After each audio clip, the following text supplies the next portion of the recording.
Fala galera, beleza? Thiago Pirata aqui, bora falar sobre esse anime maravilhoso que ressurgiu do nada, né? Do nada aí anunciaram aí daquela vez, apesar que agora já acabou.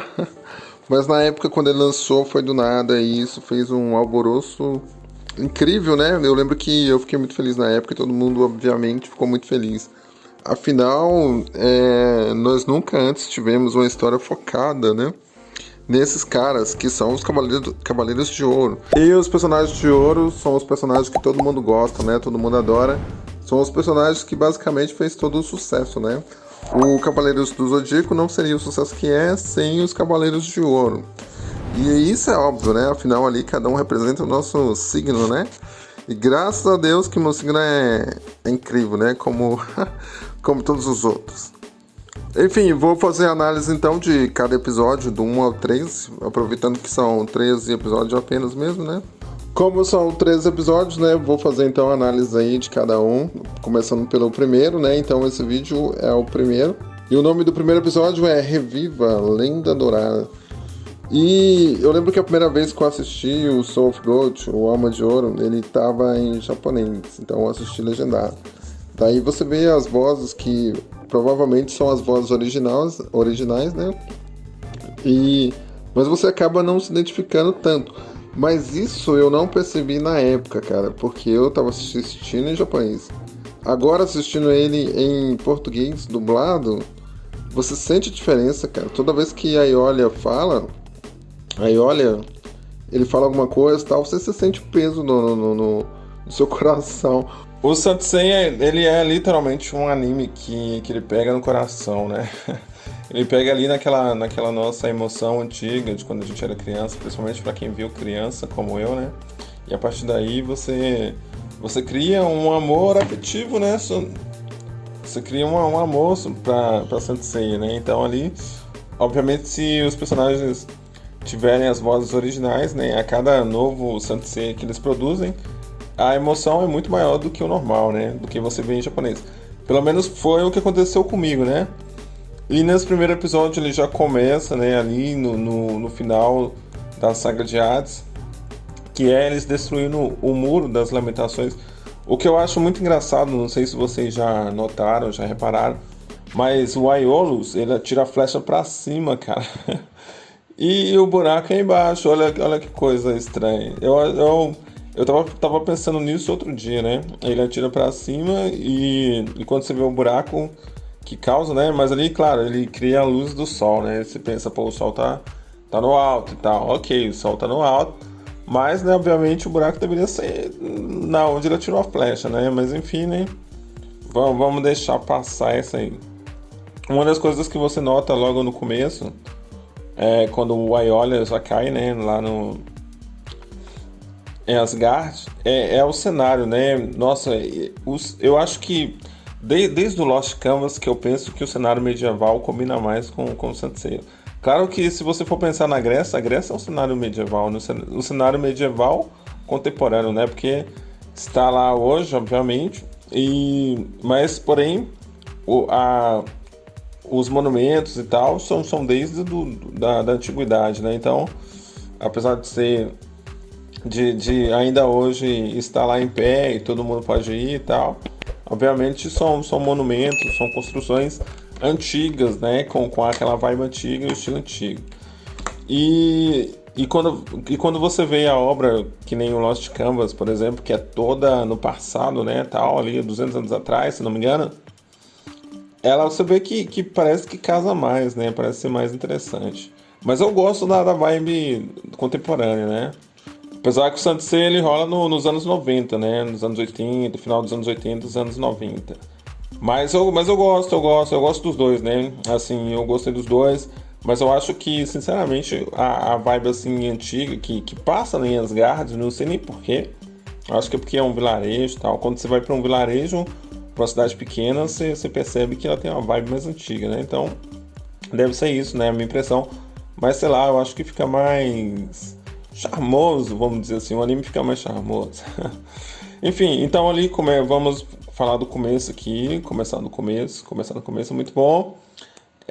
O Aiolia cai, né, o cara fala que ele é bêbado e tal, isso é muito engraçado, ali mostrando que Saint Seiya continuou com a pegada cômica, né? Se vocês lembrarem, não sei se vocês já pararam pra reparar, mas o Saint Seiya clássico, do Masami Kurumada e tal, ele é cheio de zoeira. O Pegasus clássico é cheio de zoeira, né? Ele zoa demais, cara. Ele fica só zoando e tal. Não sei se vocês já repararam isso, mas ele zoa bastante. Então eu acho que é bom quando tem zoeira no Saint Seiya, porque Kurumada tem essa vibe assim meio zoeira, né? Afinal, o Kido ter 100 filhos quando pegou a Athena é uma grande zoeira, né? A não ser que o Kido seja Zeus, né? Tem gente falando que o Kido é Zeus. Eu comecei a achar também, cara, assim de brincadeira, sabe? Eu vou falar que eu não ficaria surpreso se fosse, né? Afinal, Zeus era mulherengo, né? Enfim, continuando lá, os caras pegou aí, olha, tal, levou pra cadeia, acharam que ele era bêbado e tal. Depois ali falar na aparência e tal, joga ela também na mesma cela. Aqui um detalhe interessante, né? Joga ele e ela na mesma cela, né, cara? Tipo, homem e mulher na mesma cela. Aqui no Brasil, ainda bem que não é aqui no Brasil, né? Porque, obviamente, se fosse no Brasil ia ser muito estranho e isso não daria certo, né? Obviamente, que o Brasil é tudo errado. Mas, só por curiosidade, antigamente era assim, cara. Tipo, homens e mulheres ficavam na mesma cela, olha só que bizarro. E isso foi mudado em um certo período, mas eu não vou falar sobre isso porque aí já seria outra coisa, né? Enfim, continuando tal, aí olha, é muito engraçado, né? Porque aí olha na cela, ele levanta e fala, eu tenho que sair daqui. E a menina olha pra ele, como assim você tem que sair daqui? Você vai pra onde, seu doido? E aí ele já explode a parede, né? É muito legal isso, né? Nossa, porque o Aiolia é um cavaleiro de ouro, né? Então você sabe do que o cara é capaz, né? Afinal, ele mostrou pro Seiya lá, quando ele estava possuído, o que um cavaleiro de ouro consegue fazer com o personagem de bronze, né? Porque ali ele só não matou o Seiya porque... Não vou nem dizer por causa do roteiro, por causa do Cassius, né? O Cassius que se sacrificou para poder ajudar o Seiya. Continuando então, ali ele quebra a parede, pá, tal, sai fora. E a parte que ele vai enfrentar os inimigos para salvar a Lifia, cara, apesar que desde o começo me incomoda o traço do Aiolia, né? Esse é um dos pontos que eu não vou criticar, porque isso é uma questão óbvia, né? Todo mundo que conhece o anime vai reparar que o traço dos personagens tá meio zoado. Mas enfim, de certa forma tem uma certa beleza. Eu não vou dizer que eu prefira, porque eu não prefiro, mas assim, a questão da modernidade, né, é interessante, é legal. Então, aliás, eu até marquei alguns pontos aqui para poder comentar com relação aos cenários, né? Os cenários são muito lindos do Soul of Gold, os cenários, como eu disse, os cenários em Asgard. E a clareza, né, do ambiente, por ser algo novo, né, obviamente, algo novo, fica muito belo, né, mas infelizmente os personagens são mal desenhados em comparação com o clássico, né, obviamente.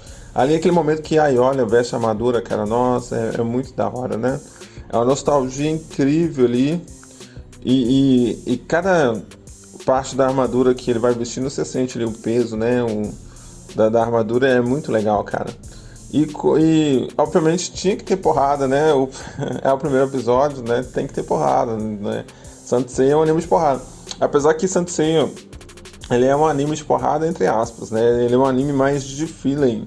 Se vocês repararem, inclusive eu tô reparando mais isso depois, né? Porque quando criança você não repara nada. Até tem uma coisa engraçada. Eu achava até que, voltando aqui falando uma coisa sobre o clássico, tem a questão da rosa branca do Afrodite, olha só como é que a gente não repara. Eu fui reparar tem pouco tempo que ele fala com o Shun que não tem defesa, isso aí eu já sabia. Ele fala com o Shun que não tem defesa, a rosa branca não tem defesa, ok. Mas ele fala com o Shun logo depois, ele fala assim, a rosa branca não tem como defender. E depois ele fala, você é o primeiro homem que eu vou atirar, que eu vou usar essa rosa branca, se sinta lisonjeado. Pô, se o Shun é o primeiro cara que ele atira a rosa branca, como é que ele sabe que não tem defesa? E aí isso acaba deixando mais válido, né, o ataque do Mu, que ele repeliu a rosa branca, né, daquela vez. Enfim, talvez não tenha defesa, mas pode repelir. E se pode repelir, então tem defesa, né? Afinal, a melhor defesa é o ataque. Mas enfim, continuando. Aí ela toma um pau, ele bate nos caras, né, os inimigos fraquinhos. Depois ele tenta enfrentar lá o Guerreiro Deus, daí ele toma um pau porque obviamente a árvore tá drenando a energia dele, né? E o cara usa a espada e tal. Vocês repararam que no começo ali do primeiro ataque eles até ficam meio empate, né? Mas aí a espada do cara acaba avacalhando, né? E aquela vantagem. E ali nós temos aquela cena lá do Aiolos passando e mostrando todo aquele passado. E é muito engraçado isso, né? Mostrar ali o passado do Aiolia. Porque mostra que ele tava ali. Que quando ele tava fugindo, ele deu um lero na Aiolia, né? Falou algumas coisas e tal. E foi engraçado a Aiolia não perceber ele, né? Ou eu tô viajando aqui e a Aiolia não viu, mas pelo que eu vi, pareceu que a Aiolia entendeu tal, o que ele falou, né? Ele falou diretamente pra Aiolia. Enfim, continuando. Aí depois que o irmão dele comenta lá com ele, dá aquela moral, né? Fala com ele dos caminhos que tem que seguir, pá. Tem que descobrir um caminho. Aí olha, aumenta o cosmo, né? E aqui uma cena belíssima, né, cara? Apesar que a primeira vez que eu vi, eu lembrei foi do carnaval, velho. Não sei se a gente tava na época do carnaval, mas não tinha como não lembrar do carnaval quando eu vi essa armadura divina, cara. E eu confesso que eu não curti muito, não. Pelo menos na época. Agora aqui, não sei se é saudosismo e tal. Tô achando mais bonitinho, mas na época eu não tinha curtido tanto assim, não, cara. Eu achei meio lero-lero. Na verdade, até hoje eu acho meio lero-lero. Só que eu fico imaginando num traço clássico, né? Isso aqui no traço clássico, cara. Nossa, isso ia ficar lindo, ia ficar uma obra-prima. No Soft Gold tá bom, mas não tá obra-prima, né? Como o clássico. O clássico é clássico.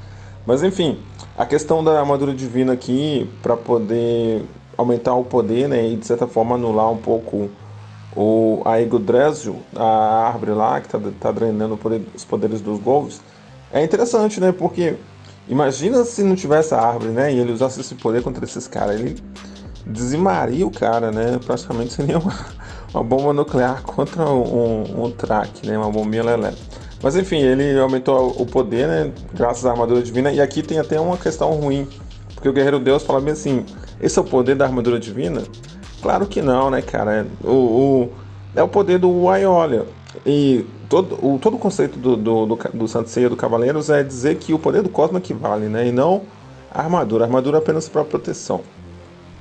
E claro que essas controvérsias existem, né? Desde sempre. Porque quando o Seiya vestiu o Sagitário pela primeira vez, ele destruiu os caras de prata com um ataque só, né? E antes dele vestir a armadura, ele tinha um poder para isso, apesar que estava desarmado e tal. Mas enfim, é muito controverso, né? Eu acredito que a armadura, de certa forma, se levarmos em consideração que as armas de Libra aumentam o poder, né? Obviamente, uma armadura aumenta o poder de alguém, né? Já que ele está mais protegido, então ele vai atacar com mais ímpeto, né? Com mais força, enfim. Então vamos considerar que a armadura aumenta o poder, mas não tanto, né? Não tanto a ponto dele superar o cara. Então, eu acho que a resposta mais correta aqui seria que a armadura divina, ela anulou o poder da árvore, né? Da Yggdrasil e fez o Aiolia ficar mais forte. Então, vamos considerar que ele deixou o Aiolia um pouquinho mais forte, né? Então a armadura dá poder. E é muito ruim aceitar esse conceito, né? Porque é um conceito totalmente fora da realidade, né? Do Saint Seiya. Eu prefiro considerar apenas que ela fez com que ele tivesse seu poder normal restaurado, né? Ali ela protegeu animais. Não, mas aumenta mesmo, né? Se a gente for lembrar que nos Cavaleiros de Bronze aumentou, né?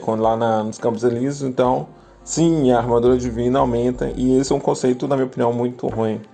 Mas enfim, continuando, então, ele derrota o cara usando a armadura divina e logo cai desacordado, né? E aí tem todo o mistério da Lífia, né? Ela começa a falar com o Guerreiro Deus e ele percebe que não é ela, que é um outro ser misterioso, né? Então ali a gente fica ali meio sem entender, né? O que está acontecendo, quem é essa pessoa que está falando ali no corpo dela, né? Se é ela, se não é e tal. E isso deixa todo o mistério, né? Pra gente poder entender para o que vai acontecer, pra gente poder ficar com vontade de saber o que vai acontecer nos próximos episódios, né? Ficar curioso. Pra gente poder ficar bem curioso, né? Pra poder saber o que vai acontecer nos próximos episódios, né? Então aí o Guerreiro Deus cai fora, né? Porque tá todo arrebentado, não aguenta mais nada e tal. E ele aí ficou assustado com a Lífia, né? Com aquela nova personalidade e a aparição ali de algum outro ser, né? E eles acabam arregando, né? Que nem outros personagens arregaram. Eu tô zoando aqui um outro personagem de um outro anime. Mas enfim. Bom, então é basicamente isso, né? O episódio primeiro é isso. Tem todo aquele mistério e tal. E é isso, eu não vou comentar mais não, porque senão esse vídeo vai ficar enorme. Então, até o segundo episódio, pessoal. Um forte abraço a todos e até a próxima. Então, não esqueça de dar um like aí, hein? Curtir o canal e seguir para aumentar a nossa família. Então é isso, um forte abraço e tchau.